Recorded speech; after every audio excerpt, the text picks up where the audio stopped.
কোন শয়তান, কোন ইবলিস, কোন দাজ্জাল বুঝাইলো এই আমাদের মহিলাদেরকে যে রমজান মাসে শাড়ি গহনা 3 পিস জুতা সম্পূর্ণ নতুন কিনতে হয়? খোদার কসম, এটা পৃথিবীর কোনো কিতাবে নাই, কোনো আলেম বলে নাই, কোনো আউলিয়া বলে নাই, কেউ বলে নাই। ইবলিস ছাড়া, শয়তান ছাড়া, দাজ্জাল ছাড়া আর কেউ বলে নাই।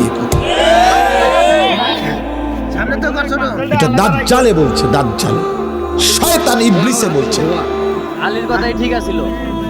তোমরা ছেলেরাও মনে রাখো, ঈদ মানে নতুন কোনো জুতা না, ঈদ মানে ইবাদত।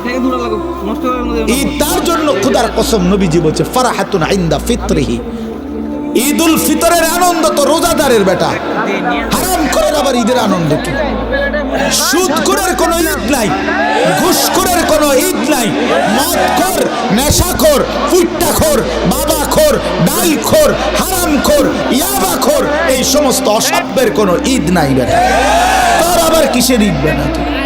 হ্যাঁ, বেহায়া নারী, বেপর্দা নারী রাস্তার পুরুষকে হাইটা হাইটা নিজের শরীর দেখাইছে, নাটক, সিনেমা, নর্তকীর নাচ গান দেখছে টেলিভিশনে, এমন অসভ্য নারীর কোনো ঈদ নাই।